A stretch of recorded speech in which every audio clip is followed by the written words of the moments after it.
Ricky Flix, we did a preview of this movie last week. We did a throwback review of Gladiator to get the audiences prepped. We don't have to go much into initial reaction. Excuse me. We don't have to go much into what we were anticipating. But what was your initial reactions after leaving the theater? I think just to hark back to the Gladiator pod, we talked in the Gladiator 2 preview, we talked about what does this movie need to do, like need to prove, right? And I said two things. One, can't be formulaic to the first one. And second was there was a reason for this to be made, not just like Reddit fan theories that have happened over the past 24 years since Gladiator. I don't think it proved either of those. And I think that's the biggest problem with this movie. Now, saying that, I thoroughly enjoyed myself. This movie was a lot of fun, entertaining, right? I also did a little date night with this movie. Phenomenal, great experience. But you are right. Like this movie just didn't have that magic moment that you got in, let's say, a Top Gun Maverick, right? And if I'm talking legacy sequels, that I think that the first one just was constantly had those magic moments, and I think it's also with Russell Crowe at the peak of his powers. Um, it's just different, right? And you felt the momentum building throughout the movie with this revenge story type of movie. This one was formulaic, it had the same structure, same beats. Even though it was entertaining and had different types of action sequences, it followed a similar structure where at the end of the day, the writing was just messy. And although entertaining, there were a lot of issues with the movie. But I thoroughly enjoyed it. I thought it was like there's very good things in this movie, such as the spectacle and the action sequences. It just felt more the same to the first one without the magic. This was probably the most anticipated sequel, like legacy sequel, since Top Gun Maverick. And Top Gun Maverick, why it was so successful, it also is the evolution of the Pete Mitchell character, right? He grew into a different form than we saw in 1986.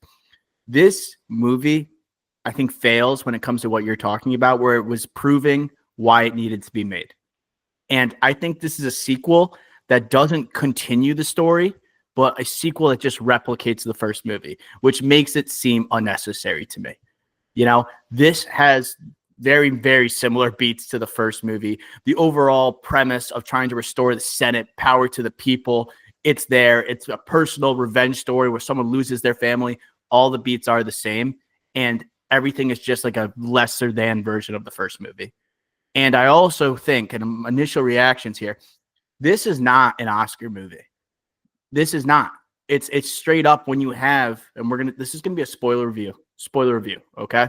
But when you have like a monkey being named first consul, when you have Denzel engaging as a 71-year-old man in one-on-one action sequences at your climax, when you have the Coliseum filled with water and sharks, this is not an Oscar movie, a 12-time nominee like the first one. It's just not.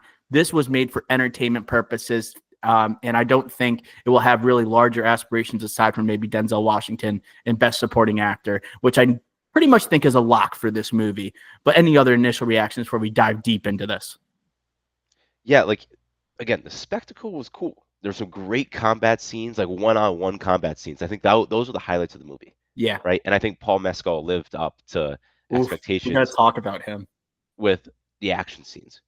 I thought he was terrific in the physical acting part of this movie. And the Coliseum was the Coliseum, right? This was Gladiator, and it had those same like oh my god moments, not like oh my god like in the actual story, but like wow, this is awesome movie theater experience. It Yes. had those moments, so that's why I say the spectacle and like the scale that Ridley Scott like had in the first one.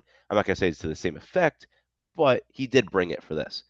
The problem was this was more like Napoleon, where there were issues like you were saying with the monkey being named first consul and some other issues I would say with the plot and story versus the actual action sequences, like in Napoleon, the Auschwitz scene, and a bunch of other action sequences. Like Ridley Scott still has that, you know. He just overall like David Scarpa, the writer here. I think same guy in Napoleon here, all the money in the world. All three movies, not bad movies. They're enjoyable, but what's the problem? It's always the same thing. It's the script. Scarpa's got to go. That was basically my like initial takeaway. Like negative takeaway is that it's the Scarpa. Scarpa's got to go. I will do as a historian. I gotta just adjust what you said. You said Auschwitz, Austerlitz, Oh, Battle of sorry. Sorry. Austerlitz. Thank you. So I I just did want not mean that's to an do that. important clarification to make. But I also was thinking David Scarpa, Ridley Scott's got to separate from this guy because that was something where the movie, all that was really different is that you added a few characters. They had their very personal motivations and they didn't have enough to really shine. And it felt messy by the end of this movie. It felt like it was all jumbled up. And what made the first one so good is that it was concise. It felt personal. The things that didn't really work as well was actually what they were doing with the Senate, what they're doing with the potential rebellion or revolution against the emperors. They kind of doubled down in this movie in terms of the politics of it all. And I do think there are some good performances here. I want to talk about Paul Mescal. And I want to talk about these supporting characters, obviously, but we got to start with him because he is the lead here. He is taking on the lead of Gladiator 2, following Russell Crowe in Gladiator 1, who wins Best Actor. It's one of the most iconic performances in cinematic history. So Paul Mescal is someone that is a rising star, and he's going to do a lot of great movies from here, but he had never done an action movie. He had been After Sun nominated for best actor, joins like this really prestigious group, and he does it at such a young age. He had a lot to shoulder for this movie. How do you think he did as the lead in Gladiator 2? I liked him. This I don't know, agenda towards the miscast, I think is just incorrect. Because if you look at the character, and again, it's like a carbon copy of Maximus in the first one. He's supposed to be basically a younger Maximus, but without the general experience, right? He's younger, soft, like doesn't really talk a lot, and it's a physical role, and he earns respect through his fighting. And his fighting sequences were great. He has an on-screen presence. I just think that people were expecting, oh, Maximus, type of, you know, performance in Russell Crowe, but people forget like Russell Crowe was the best actor on the planet like when this came out, and he's a rising star in Paul Mescal. It's not the same. It's not the same exact character. It's very similar, and they follow this like their same personality, but it's a different type of character where it's younger, right? And he's not a general. So I just think that the people that were saying he was miscast, I think number one, they haven't seen enough Paul Mescal movies. He's very quiet in a lot of his movies as well, and shows. And yes, he brings that spark and that aura that we've talked about, how he got this role in that London Streetcar Named Desire stage play. And the producers of the movie were there and said, this is our guy. He has that, aura, but it's just not the same because it's not Russell Crowe at the peak of his powers. It's a rising star. It's not like Top Gun Maverick and you have Tom Cruise in here. It's not the same. So I think the miscasting thing is like, who else would you have had? Because it was Austin Butler, Timothy Chalamet, Richard Madden, and Miles Teller. Those are the other guys that were in contention. They all would have been the same, as in, oh, like this, like as in the story would have been the same. And I really don't understand, if you cast any of those guys, I don't think they would have done necessarily better or worse. I think it would have been like, oh, like again, this is not Russell Crowe doing this. I sort of disagree. Like, I think that I don't know who else I would have cast. And when you mention those names, Paul Mescal probably seems like the best fit. He seems someone that like looks a little bit like Maximus, can channel what he does, but like Adam Driver potentially, what he did with Floyd Rotha makes me think he could have done this, but like I wouldn't believe he was a son of Maximus. Here, Paul Mescal, I think he has like a little bit of like sparkle in his eye that was like absent from Maximus. Like Maximus is like all business, personal story, revenge type story. And there's so many things happening in this movie aside from just Paul Mescal trying to get revenge on the Roman general, right? Acacius, played by Pedro Pascal. But I think there's a lot of like smiling from him in this movie. And it's like, it just is not Maximus. It sometimes doesn't feel like 100% he is on this revenge tour that feels as personalized as Maximus. It seemed like maybe you just needed some more intensity. And I think physically he brought it. I think he was fine in the action scenes. I think those were great one-on-one sequences. He was definitely up to the task in terms of that. But in terms of like the intensity for the role, I don't know if he was the guy. And I think he has a bright future. I just don't think he's an action star. I would agree. I don't think he was either until I saw this movie. I saw how good he was in the action scenes. Yeah. In this So movie that's also, it's maybe if it was trying to be what the first Gladiator was, and it was trying to be this awards-driven movie or like something that is anything reminiscent of the first one. The silliness that goes with this movie, especially by the end, it's like you don't need someone as acclaimed as Paul Mescal to probably do this, right? But he's like showing a range of emotions that kind of Russell Crowe didn't do in the first movie, right? There was no softness to him, but I sense a softness with Paul Mescal. I don't think he's bad, but I just think it's when you're living, it's a legacy sequel and you're trying to keep that feeling. I don't think he had it. I don't necessarily disagree with anything you said, but to kind of push back and kind of go back with the argument of I don't think it was a bad fit was because of the actual story. Okay. He's in his 20s. He's not Maximus again. He's not a general. He's not older. Like you can't put Adam Driver in this role because Adam Driver he's not on the come up. Like Lucius is on the come up, similar to Paul Mescal. And Adam Driver, he would be like Russell Crowe in 2000, like peak of his powers. Drop him in here.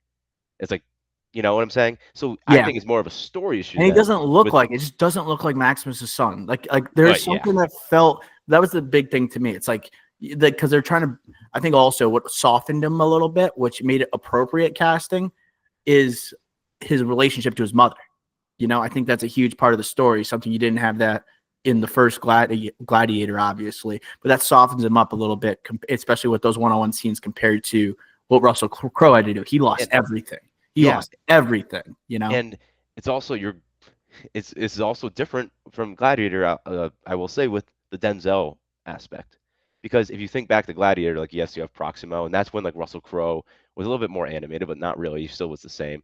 Like, oh, you knew the Marcus Aurelius. Like, he sometimes did that, like, but still very limited. Versus like Paul Mescal was going against Denzel Washington, who is again, first supporting role in 20 years. And this guy is basically just throwing jabs left and right. Like he was awesome in this, but he was also very comical. It's yeah. hard not. So that's why, like, I'm not blaming Paul Mescal. Like I'm not. It's more the story. I think it fit exactly he did exactly what he was told, and anyone would have done this. It's just like, was this the right story to do? I think no. I think you do something if you want to do honestly very something like even get more to the original, as in akin to the original, then do the Adam Driver route. Get the big time actor. Then let's do this Maximus Part 2. Then let's do that. I think it was just the story element that really hurt Mescal, and that's why we're hearing this miscasting. And I just think like maybe it didn't work, but I don't blame Paul Mescal or the casting. I think it would have happened with any of the Murderers Row of young up and coming male actors that were named for this part.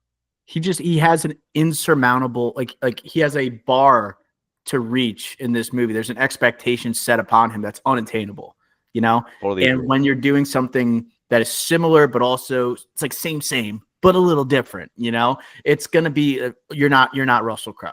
You're not Russell Crowe the entire time. If this movie wasn't a legacy sequel, I think people would really be happy with his performance. But because of what came before it, they're let down a little bit. And also you talk about with Denzel Washington, let's go into him.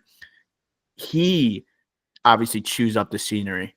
He is dominant on screen. You talk about moments, all the moments kind of go to Denzel, whether he's talking to the Senate, the one-on-ones, right, behind closed doors, and the scenes with Lucilla. He is killing it. And we talk about the way Russell Crowe delivered lines in the first Gladiator. The macroness here with Denzel, he is putting his stamp on this movie every time he is speaking. He is someone that I think they do a little too much with him with the one-on-one sequence by the end, but when he is politicking and he is talking to these higher ups and you finally get to realize his motivations, he becomes the ultimate villain of the movie, which I'm not totally shocked by. I think it's very worthy of an Oscar nomination. And also, I'll let you go in a sec, but the dialogue. We talk about the first Gladiator, how it's like sometimes simple, but it's elevated by Russell Crowe or a Commodus. The same thing happens here, but they also seem to have the language kind of more sophisticated whenever Denzel is talking, and he nails that too. He can do the easiest stuff and elevate it, right? The simplest or even bad dialogue, and he'll just make it good. And he'll take the most sophisticated stuff and then even elevate it. He was just on a different level compared to everybody else here. Yeah, and that's going back to I think anyone that got the Lucius role, like the Denzel's going to overshadow. He's one of the best leading men that we've ever had in Hollywood, Yeah. and he was just throwing haymakers the entire movie. It's He was his having a blast doing this movie. Yeah, and that's why I think maybe you take a different route with the story and you get the Adam Driver, whoever that could go up against like that leading man type of performance, or like a bigger A-lister that's already arrived in Hollywood, like Adam Driver, to go against Denzel, so he doesn't get overshadowed. Yeah. Denzel just had like the juice in this. He just had it. It was like Training Day, but like in a Shakespearean play. And we've talked about how much Denzel loves freaking Shakespeare. Like we did the tragedy of Macbeth for God's sakes. He's going on this freaking tour or press tour for this movie, and he's like, he had that one clip with the young actor. Like he's like, I'm doing a lot of stuff online. He's like, get offline and go to a play or go on stage, and he's like always been like that. And here, that's what he was. He had that charisma and Trading Day, Alfonso, and he's doing the Shakespearean thing he likes to do. And yeah, he's still himself. Like he has the New York accent in this versus everyone else has got, the English or whatever accent. Like he's got the New York accent, and yeah, like when he's politicking, he's jamming. Like this guy's just ripping. And there was a few things that I didn't necessarily like with the structure of like his character, but overall his performance was lights out, and no doubt Oscar nom. Yeah. So I think there was some complexity to him. There's something deeper that you're trying to find out about him. And that reveal might have like fell flat a little bit, honestly, when they find out it's like him getting revenge on Marcus Aurelius and all that stuff. But the line deliveries here are living in my head rent free. Like, I own your house. I own your house. I need your loyalty. Like the way he just feels like he had full command of the script, and he is the guy you're going to be quoting from this movie. Even if he feels a little bit out of place, he's the best part about this movie. That's not really hyperbole to me. The action sequences are also great, but I have other performances I want to talk about. And I think like Pedro Pascal, I think is good in this movie. I like Pedro Pascal in this movie, but I do think his role is very like easy for Pedro Pascal to do. He's heroic. He's the person that, okay, he starts off as someone maybe you don't like, you get to know him and you're rooting for him. You never not root for Pedro Pascal in a movie. And he seems very like base. It's like very like, yeah, no duh, like Pedro Pascal ends up playing this type of character. I think he was solid. Okay. Any thoughts on Pascal? He sold me. I thought he was good. I think the problem is that he didn't have a lot of screen time, right? Yeah. Like he really didn't. And he had the whole element of, oh, I got my soldiers behind me, like half of the Roman army behind me, ready to go and take over Rome, and the dream of Marcus Aurelius and give Rome back to the people. And and then he also had the storyline with Connie Nielsen, like Lucilla, and he's married to her. It's just like there was some juiciness there, and I I just didn't love think there was that. enough. Dude, that was great when he goes from battling Mescal, his people, and he's staying in Africa at the time, and the Roman Empire is expanding, to then have his army kill Mescal's wife, and then him go home to Rome as a hero, and then go to bed and to his wife, who is Lucilla, who is Lucius's mom. That to me, I'm like, wow, this is something here. There could be some cooking here. Yeah, like it had some juice there. I like that, but I would just say it fell flat. That storyline fell flat, and not to change topics here, but Lucilla fell flat as well. Ricky, Connie Nielsen straight up bad in this movie. Not good. I was shocked. I wasn't okay. I was just shocked they gave her the emotional arc of this movie and how bad she was. You can't do that. Like give her that much screen time, that much importance, and her be bad. You can't. She I think that was the biggest doubles. flaw of this movie. She almost doubles her screen time from the first Gladiator, and she can't channel Lucilla. Like Lucilla was good in the moments in Gladiator. Like it's like basically the one female character you have in the damn movie, and she once again is like the one female character, except you give her more lines, and she just can't channel it. She can't do it, you know. And that was a mistake. That was a mistake. I think. Like in my eyes, I thought she was just straight up not good in a movie where everyone seems to be doing fine. You got one really elevated performance. She is just she's sticking out like a sore thumb in this movie to me. Yes, and like if we go, let's go to her IMDb, see like what she's been doing, right? Wonder Woman. Okay. All right, let's see. Like she did role play this past year, which I don't know. A bunch of a bunch of movies I don't know. She was in Nobody in 2021, but I don't even remember her in that. Was she Odenkirk's wife in that movie? Um, I don't even I remember. I don't remember. And if she was barely in it, I remember because the kids or her and the kids leave the house, Yeah. right? But yeah, like if you look at her IMDb, like literally besides that and Wonder Woman, there's like nothing here that I recognize. Going back to 2018. So I think yeah, she just wasn't good enough for this type of level. I really don't, and I think that was honestly the biggest flaw of the movie. Yeah, she was the Achilles heel, I think, but this movie already wasn't even living up to the first movie. Uh Other characters here, the dual emperors, Hetchinger, Fred Hetchinger, and Joseph Quinn. I want to start with this, and I just tweeted this. I initially didn't think we needed backstory. This movie takes place 16 years after the death of Marcus Aurelius. It's really not that much time, but it is a lot of time when you go to like the Roman Empire, how short like people's lives are, and like how there's quick transition of government and things of that nature during that time period. They don't tell you how these dual emperors come to lead Rome. And obviously, Marcus Aurelius's dream is dead at the beginning of this. Maximus, what he says to the Senate and all those higher ups in the middle of the Colosseum, it doesn't stick. I'm not surprised. I kind of predicted that. Everyone predicted that going from the first Gladiator to now. So these two, I need to know how they came to power because they are such bumbling idiots. Like, how did they take control of Rome? It makes no sense to me. I initially said, like, okay, I get it. Like, the Senate, like Republic, it doesn't last in Rome. There's a reason why Western Rome falls in 476. Like, there's a reason why it doesn't work. But I need to know how these kids got there because they are so inept at ruling. Yeah, I that's a good point. I didn't think of that, but you are right. Like I should be thinking of that because it is crazy how in only 16 years after Gladiator, when allegedly after Maximus dies, it's back to the Senate. But yeah, I don't know how they were able to, like, because you can see the politicking that has to happen in Rome to get Yeah. to power. How did they manage to finagle their way to the top? Who I don't is know. who are they? Who's their mother? They brought up their twins, and like Hetchinger is talking about how like he knew that Joseph Quinn's character. They have tough names, so I'll bring them up in a sec. There's a couple tough names in this cast, but like he's always trying to take the power from him. You know, he seems like the one that's truly in control. But like, who are they? Who was their mother? Who were their parents? Like, who propped them up to be the emperors of Rome? I do want to talk about the performances. I think Joseph Quinn was good. I think he once again proved that he could be someone that's formidable. Not even just formidable. He's just good. Like I think he's going to be really good. And he's shown a wide array of roles now when you go from Stranger Things and then you have the Quiet Place Day One and the more gentler side. And now you see him like the bombastic emperor, right? Who thinks he can do no wrong.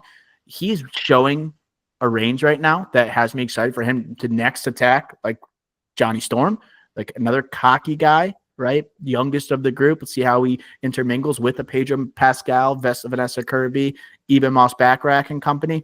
But I do think that he just didn't have enough screen time. This was a problem of the movie. It wasn't as simple as the first. They add more characters and he gets the short end of the stick in this movie, but he is kind of he could have potentially become the second or third best performance of this movie if he had more screen time. And Hetchinger, I think, is fine, but I think Joseph Quinn's the one that really stuck out. I would agree. I think you said you hit the nail on the head. Joseph Quinn was very good, improved, at least to me, now through the three experiences post Stranger Things. This guy, he's got that it factor. He's got it, and I'm confident now. And like confirmed, I was confident, now it's like confirmed. I think he's a formidable actor going forward in Hollywood. Yeah, the two emperors' names Emperor Gata is Joseph Quinn, and then Fred Hettinger is playing Emperor Caracalla. And I think Fred Hettinger, I'm not saying he was bad, because I think he was good based on like what this movie ended up being, you know, and how goofy it kind of felt by the end of it. I think he's going to be good too. I predict he's going to be a wild card, a potential like, hey, watch out for this guy. Barry Keoghan was initially supposed to play this, and as a Barry Keoghan guy, I'm kind of happy he didn't do this role. And I like Bird. I know has been in. It's done the festival circuit. It could be something that gains some momentum in a weak movie year, like potentially for an supporting acting nomination. But I'm kind of glad he wasn't in this movie because it got kind of ridiculous at the end. And I did kind of like the Caracalla with Macrinus, like Denzel's character, their relationship, him controlling him as like a puppet as Macrinus ascends to second console for him behind a monkey, you know. I did think that's where Hettinger kind of shined, but they let the audience know he was a wild card from the beginning, you know. He just was uncontrollable. So you saw the direction of the movie as he ascended, right, in government and got rid of his brother. Yeah, like I think overall with the twins, they're like the fun, crazy, outlandish performers versus everyone else who's pretty much measured, right? Yeah, Everyone else in the movie. So there's measured. kind of like that balance, that Good balance word. between the two. And That's a movie podcaster word. They were measured, and he was chaos. He was uncontrollable. yeah, but jeez. And I would just say with the Fred Hechinger, I thought he was fine, and he was more like what we saw in Napoleon, and when Napoleon was not being a general, you know, and that was kind of like the Ridley Scott type of performance in recent memory, like House of Gucci, like kind of goofy, and I just could not see Barry Keoghan doing that. But if you tell me that Barry Keoghan was in the Joseph Quinn role and Joseph Quinn could do the Fred Hechinger role, I could see that. Ooh, I actually like that, Ricky. You know, that would have worked for me. Yeah, Yeah. I totally could have seen that. And I think Joseph Quinn, Fred Hechinger, I think he's again a right. I won't say confirmed like Joseph Quinn I said earlier, but I do think his stock is up. I do think his stock is up. But I just think that Joseph Quinn does have the juicier parts in this, in the dynamic between the two. I think Joseph Quinn clearly is the guy that's, taken up the mantle of the Emperor if you had to pick one of the two. So he just has the juicier parts. I think so. One other person I want to talk about. There's only one other returning character from Gladiator, and Gracious comes back. One that is helping Maximus and Lucilla trying to overthrow Commodus, right? Plotting here. This guy comes back, Gracious. Honestly, I felt bad for this dude. Like to have him even back for this movie and to have such a miserable last death. You know, that was why did you even have him? Why did you easily could have had him die in the last movie? I think Derek Jacobi is the actor's name. Why did you even bring him back? I felt bad for our guy Gracious. Yeah, I don't know if it's Gracious or Gracchus, It's probably Gracchus. but These are tough names. These are tough. yeah, the Emperor names don't even want to try. But I think with him it's so weird because you bring him back and Connie Nielsen is revved up to like gets to almost double the screen time than in the first one. And this one, this guy's in two scenes, like two Yeah. scenes with lines or like something actually happens. He's in the first act when Acacius, General Acacius, and Connie Nielsen, Lucilla, they're saying we're gonna overtake we're gonna bring the Senate back, and you're gonna lead us like Maximus wanted 16 years Same ago. thing. And then he basically says, "Okay, I'm in," just like last time. And then the next time you see him, this guy's in the center of the Coliseum getting absolutely brutally murdered. Yeah. And it's Derek Jacobi. He's like 86 years old, and he came back for this. I was like, damn, this guy done dirty. Shouldn't have brought him back. And I don't feel bad for him, but I just feel like, damn, like this character, such an important part of the first one. In this one, just like absolutely nothing. And it might be because of his age and probably didn't like. He's like, I'm not doing a lot. Maybe I don't know. There's probably other implications of it. It was just like, wow, this is like pathetic. It's some connectivity, some carryover from the first movie to let you know, like, hey, like we do care about what happened and what we made 24 years ago. I kind of want to lead that into the stuff that is mentioned in this movie, the flashbacks, the strength and honor, what we do in life echoes to eternity, just the constant reminders of the first movie. Did you find that distracting here? It had a reliance on the first movie. Yeah. you were saying before, like Denzel probably has the only quotable lines in this, or Yeah. memorable scenes outside the action scenes. Like in Gladiator, we were talking about it on our review last week.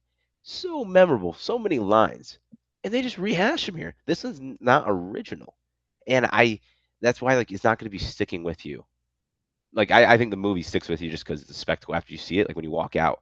But like in a week, I won't say this movie's forgettable. It's just like it's not like the first one where you're quoting with your friends lines from the movie and you're talking about, oh my God, like this and that. This is just not one of those movies. And again, I like the movie, but just for an entertainment spectacle and movie theater movie, I just think it was like, dude, this is my most anticipated movie the back half of the year. And this isn't a Joker 2, but I'm just saying, like, it's just the expectations were higher. It feels like the movie is doing the thing that you do with your friends when you say after a long time you're saying goodbye and you say strength and honor to them. It feels like they're having fun by saying the lines from the first movie. They're not concerned with creating something memorable this time around. They're more interested in celebrating the first movie. And that's also what's telling me this isn't like an Oscar movie. This is like reminder of how good Gladiator was time and time again. You know, Yeah, yeah, it does. It really does. Um, I also just want to bring up the ending. I don't want to fast forward if you got other stuff, but I I want to want talk about the ending. we could. I wanted to talk about the action stuff because I think that's actually we'll save the ending just like for the end of the review. But the action scenes I think is what elevates the movie. It's better than the first movie. It seemed like they wanted to say, okay, we saw this in the first movie. How can we up it here? And that's what I think also brought Ridley Scott back to do it. It's like, what can we do with the Coliseum? Let's put water in the Coliseum. Let's put sharks in it.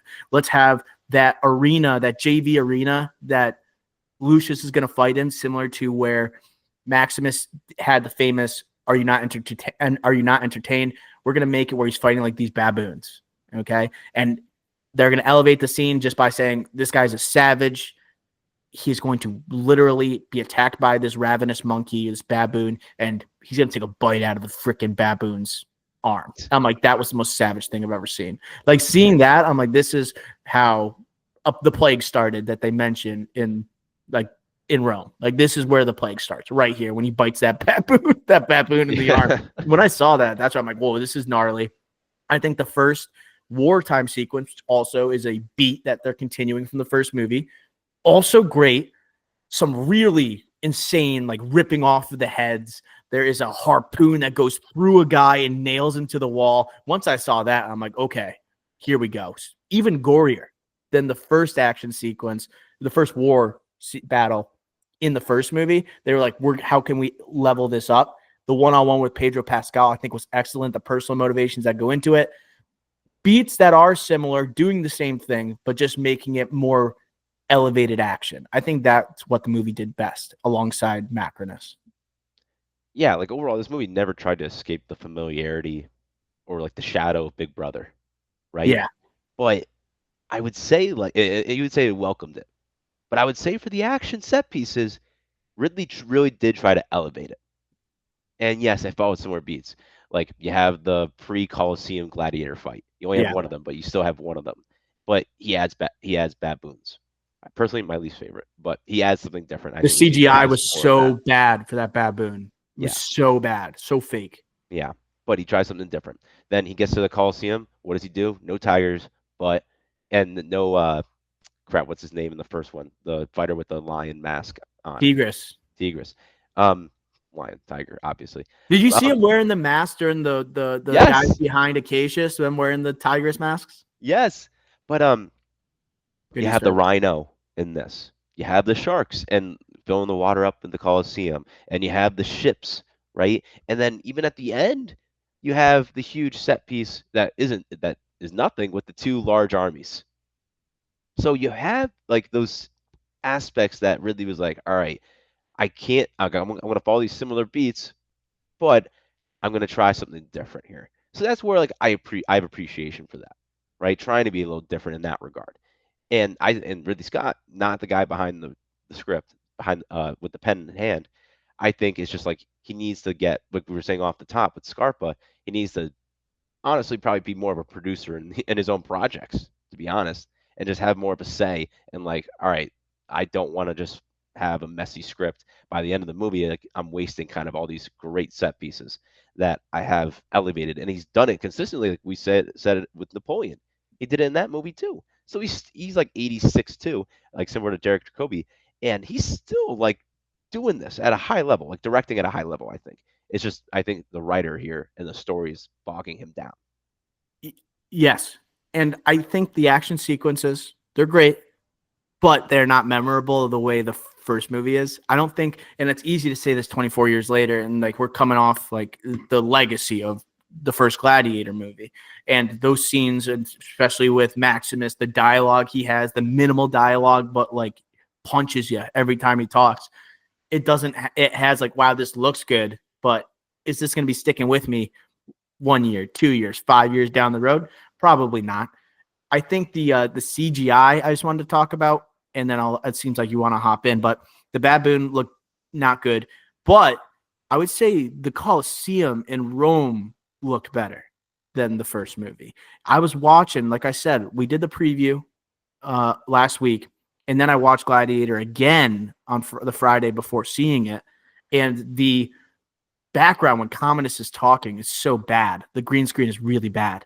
And I didn't really recognize that the first time. It just seems like you got more of Rome in this movie, which I like. The setting was a lot better. The politics, because you have Macrinus doing all these backdoor dealings, you're getting to see parts of it you didn't get in the more personalized Maximus-centered story.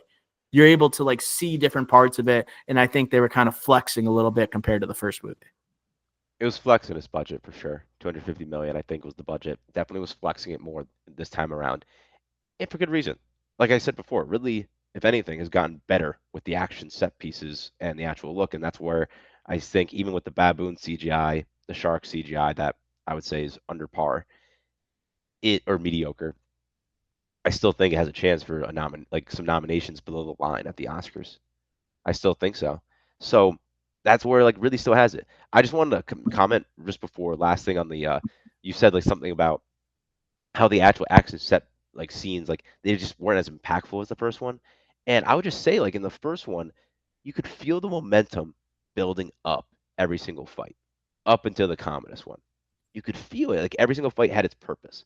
In this one, they tried to do the same thing, but the story, like it wasn't the revenge story. It didn't have like the same like we were like the audience was kind of confused a little bit with the Lucius because I know they give it away in the trailer, but like we don't find out till like the middle of the movie that Lucius is actually the son of Maximus, right? And we just don't have the same action scene one, and then we elevate the two, we elevate the three. No, it's just more of like kind of the line, right? It was not like if you're watching the YouTube, you understand what I'm doing with my hands. You're not like going up the pillars, like the steps. I don't know, like you Building up. understand what I'm You're saying? not building up. Like you It said. didn't feel like that.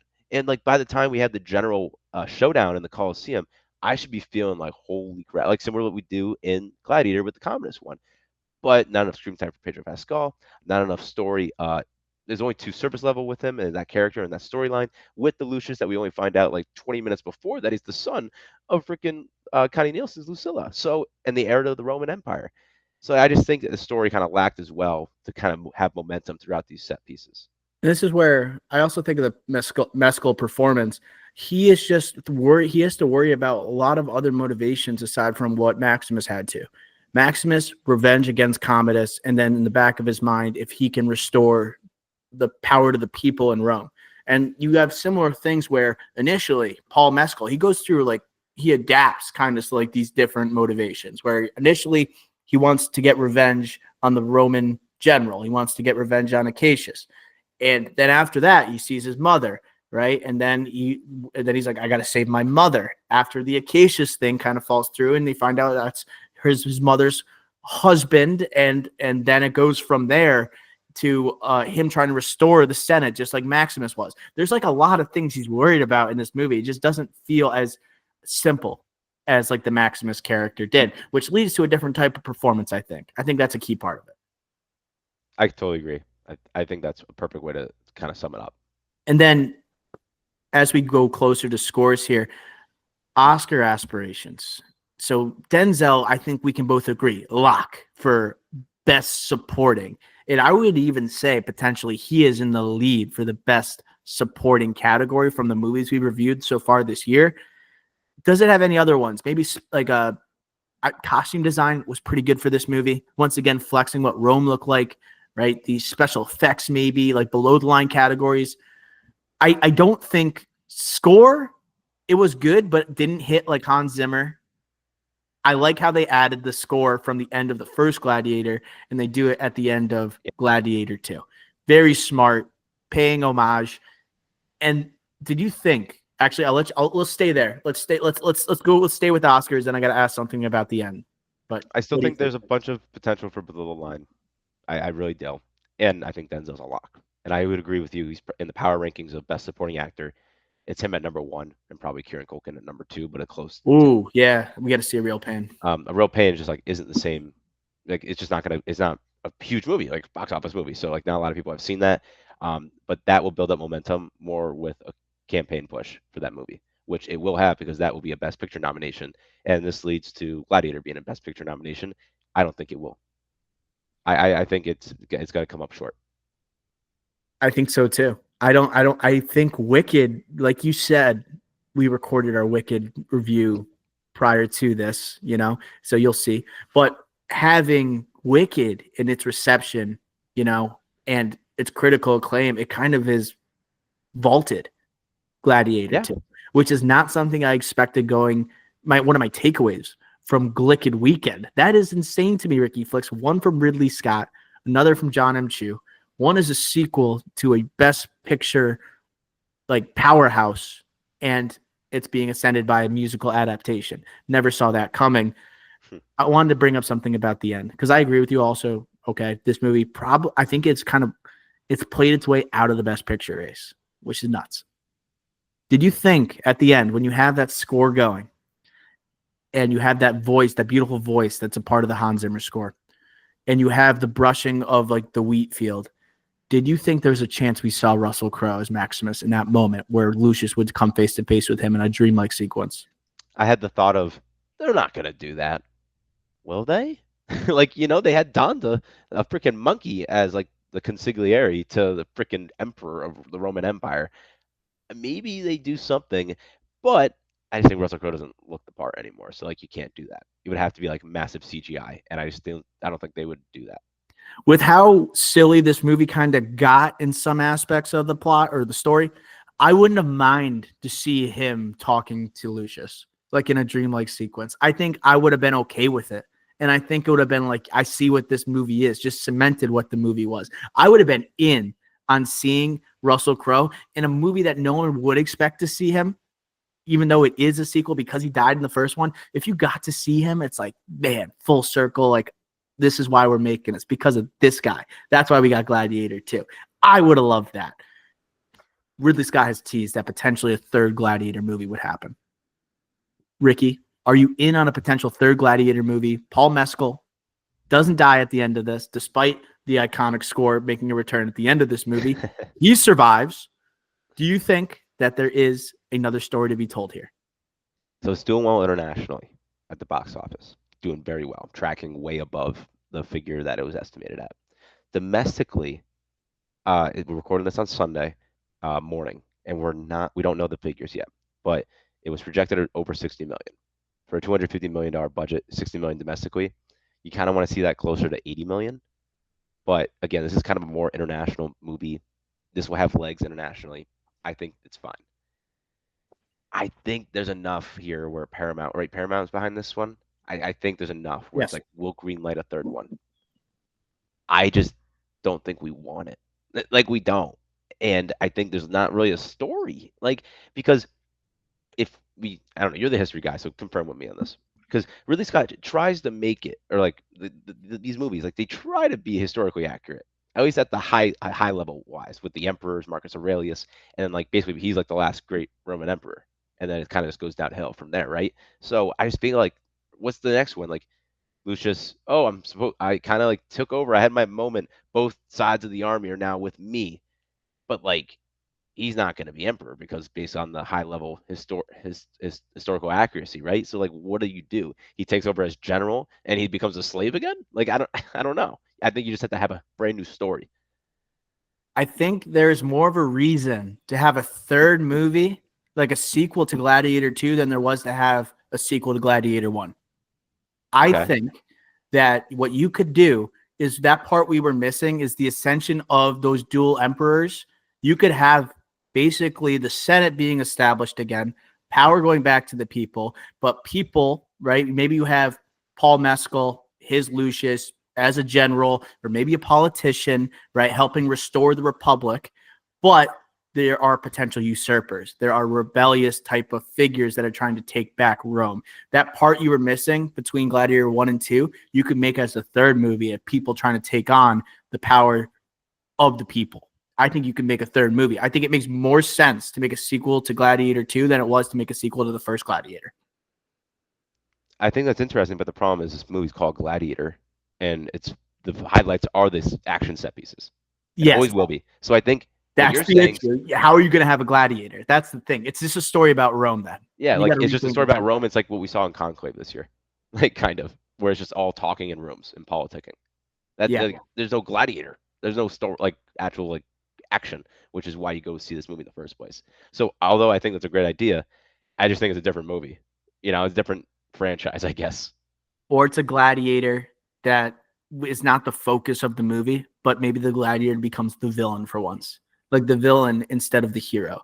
Like the gladiator is someone that maybe was done wrong by the Romans and is trying to rise and go against the Senate in the dream of Marcus Aurelius. That would be something where I see it. It's different. It could be a better spin than what you got with Gladiator 2, which felt like more of a copy and paste film. So I'm just saying there is an opportunity. A lot of people will say no, but if you're going to go in like the blockbuster type of movie we just got, you could make a third movie. You could. Yeah, and Ridley Scott says he already has ideas for it, so we'll see. He's definitely like on this press tour, like he's been crazy too, not just in doubt, but he's been like outlandishly crazy, saying like this is his best film, and has a couple other comments. Like it's just he's been out there. So him saying yes, I have a script in the works, I have ideas floating around. I actually believe him, even though like I don't believe him saying this is his best film. I do believe him saying like yeah, I have ideas for a third. And it doesn't feel like a natural trilogy. It didn't feel like a natural sequel that we just had. So we're inching towards like it'll be Gladiator : subtitle instead of Gladiator 3. That's what we're approaching right now, which I think is harming, I guess, the legacy of the first movie, but I think that's like where we are headed. Scores. Ricky Flex. Do you want to go first for Gladiator 2? I'm going 67. Why are we so close on these damn scores? I'm a 68. This is insane. Why are we always so close with these goddamn scores, Ricky? Okay. Okay, can I say something else before we wrap up? Yes. Because I do think like this was killing me the entire movie. And I mentioned to you in the preview, a key line, or Russell Crowe's Maximus's last line in Gladiator is Lucius is safe. And that's kind of a connotation of like, and like there were hints of, oh, maybe like Lucius is his son and things like that, right? So Lucius is safe, right? But in this movie, immediately after he says that, Lucilla takes Lucius and sends him away. Literally right after that line. So that line meant nothing. And it was already a stretch to have, like the first one was so emotional, right? With Maximus's love for his family and his revenge tour. And it was already a stretch basically to say, oh, Lucius is his son because he loved his family. And in the first one, they confirmed that Lucius and Maximus's son with his actual wife are like the same age. So it's already a stretch to say like, oh, like this is his son. But here to say like, oh, he's safe, but then literally 5 seconds later, he's not safe. It's just that line meant nothing, and like it just felt off, right? And it kind of just was, at least for me, a symbolism to the movie. It's like, as in of Gladiator 2, saying like, oh, this movie relied on the first one, but wasn't afraid to like alter its legacy a little bit, just to kind of please like this one for a money grab a little bit. I don't know. That's just like that was killing me throughout the movie, like in the back of my mind. They showed the flashback of the final scene, not just in like the opening montage, but like later on in the movie, they do a flashback of him saying Lucius is safe. And then Connie Nielsen in a one-on-one with Paul Mescal, his Lucius, she repeats that Maximus's last words was to keep you safe. Like it almost gets interrupted when they're having the one-on-one because like Lucius doesn't want to hear what his mom is saying. So yes, it does feel weird that she would send him away and then like never to be heard from again, because it goes against what Maximus wanted, and like him wanting the Republic, and then that goes to shit as well. Like everything, that's where it kind of hurts the legacy, where it's that big speech at the end for Maximus as he's dying, he's dying wish, what he's done for Rome is evaporated almost immediately. That's where it kind of hurts the legacy of the movie. The one-on-one though, I think Paul Mescal, one of his maybe his best scene is him talking to his mother, saying Lucius is dead and saying all these things. He is now Hallow. Now he is not who you think he is. I think it's not really a give and take where Lucilla's carrying her end, but Paul Mescal is flexing there. Like that's one of the best acted scenes for him. I think he really put his heart and soul into it, emotional. Yeah, that's one of his highlights of the movie for sure. I still hold on to my Paul Mescal stock. I'm still holding on to it, Ricky. I would buy. I'm a buyer, like as in like buy low right now. Like it's gonna take a little bit of a dip. Just a little, but not. Yeah, not too much. But I would buy the dip. Buy the dip.